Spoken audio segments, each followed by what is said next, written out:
waxaan rabaa waxaan ku jirnaa dagaal al-shabaab dagaalka al-shabaab wuxuu noo marayaa meeshii ugu fiicnayd buu noo marayaa waxaan codsanayaa oo bulshada reer Puntland ka codsanaya iyo ciidamada qalabka sida iyo amnigaba inay ka howlgalaan dagaalka al-shabaab lagu jiro cidii aan ka howlgalin waxaan u aqoonsanaynaa inay yihiin inay al-shabaabka iyagu la shaqeynayaan baan u aqoonsanaynaa waxaan rabaa dadku maal iyo cudud iyo qori iyo xoogba in lagu la dagaalamo waxa dadkeenii baabi'iyay oo birimageydadii meel kasta oo Puntland iyo meel kasta oo Soomaaliya ku leeynayaan inay u diyaar garoobaan sidii loola dagaalami lahaa dagaalkaas ciidamada qalabka sida ee Soomaaliya iyo Puntland iyo Galmudug iyo inta dariska ah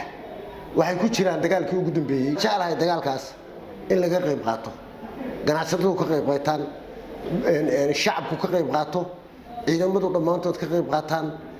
in dagaalka loo diyaar garoobo cidii dagaalkaas ka gaabisa oo Soomaaliya iyo maamul goboleedyada oo dhan cidii ka gaabisa waxa loo aqoonsanayaa inay yihiin al-shabaab inay la shaqeynayaan taas waa qodob Puntland iyo Galmudug waxa lagu dilay ilaa 5,000 oo nin oo birmageyda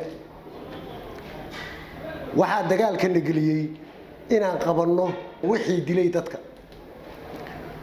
waxa maaloo idaacadaha ka hadlayay dad baa ka hadlayay dadka waxa soo diray al-shabaab baa dadka soo diray waxay ku taariibinayaan inay dadka iska hor keenaan oo been dadka iska hor keenaan nimanka la laayay iyo kuwa maxkamadda saaran iyo kuwa aan qaban doono waxay cadaysteen qof kasta qof meeshuu qofku ku dilay qof kasta qofku ku dilay inuu boosku ku dilay geeyay qof kasta sheekada dadka al-shabaab soo dirayna waxay ku hadlayeen waa la jir dilay war qof la jir dilay wuxuu yiraahdaa waxaas waa ahay laakiin qofku uu dilay oo meeshuu ku dilay geeyay istaajiyay ma han jir dil ma wuxuu ka fiican yahay 2,000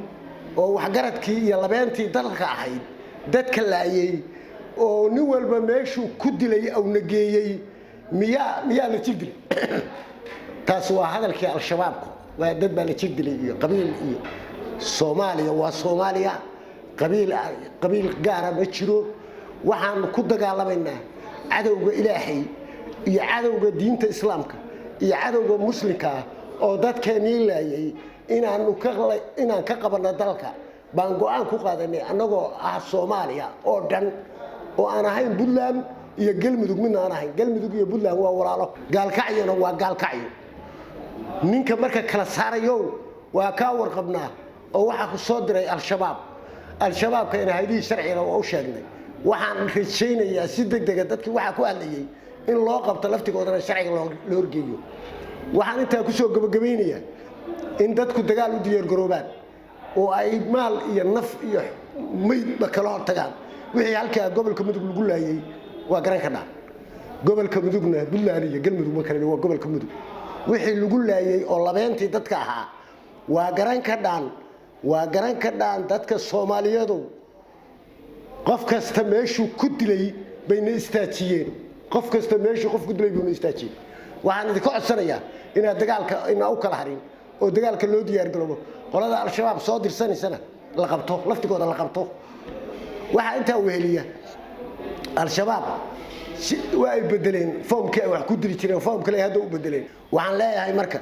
hal istaago hal dagaalamo dagaal hal loo diyaar garoobo intaas aan ku soo gabagabeynaya. Assalaamu calaykum wa rahmatullaahi wa barakaatuh.